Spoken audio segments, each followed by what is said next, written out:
journey. Hello. And welcome. This is kind of amazing.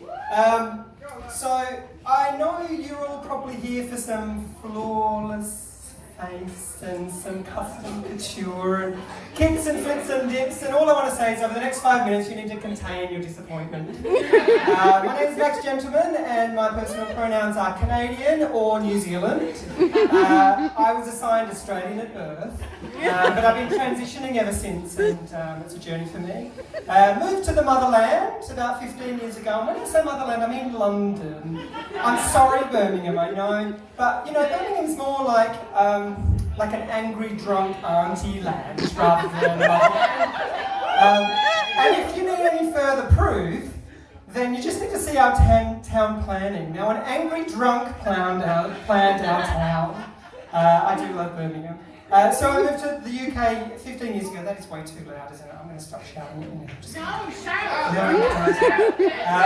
there. Straight into Hammersmith, which is an Australian ghetto, and as a supply teacher, also living within an Australian ghetto. And I just thought, I've been on an aeroplane for 24 hours with explosive diarrhea. I don't need this shit.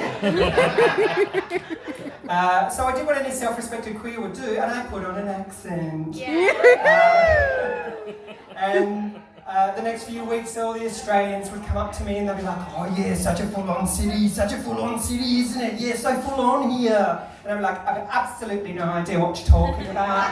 And it did work, it worked. They did stop talking to me, but not because they thought that I was British, because they could see straight away that I was a sociopath. Nice to meet you. Began to do all of my shopping at Budgeons, and if you don't know what Budgeons is, it's like Co-op, but with knife crime. More knife crime. And I did that thing that British people like to do, which is to go to the shops every day. Every day! So I started doing that, met my cashier called Cheryl, who was surly, okay?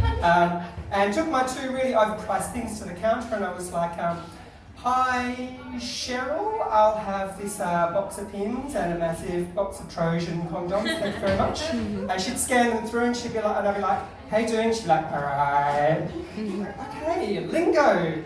London lingo, fantastic, I can kind of get on board, brilliant. So the next day that I went, and I got my morning after pill on my kitchen knife and she scanned them through, and I was like, you're right, Cheryl, really full-on day we're having here, really full-on day. Slipped into the Australian stuff again, unfortunately. She didn't buy it, she was like, alright, is it? Scanned it all through. Next day I thought, okay, right, I'm going to crack this. She's going to be my best friend by the end of this. So I went up with my watermelon and my balaclava, put the stuff through, and I was like, alright, Cheryl. And it took her a second, but she looked up at me and she was like, what the fuck is wrong with you? Is you Australian in it? I was like, yes. Not the first time. I expected more of a laugh than that. Getting back on the plane, back to convict land. Not the first time I was outed as an Australian though. My shopping experience at Next on Oxford Street. Oh my gosh, what the fuck? Australian sales assistants are like this.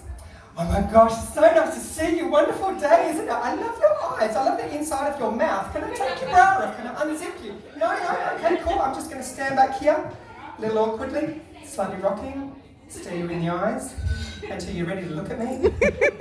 Really uncomfortable Australian sales assistants. Sales assistants from London, however, oh my gosh, complete opposite.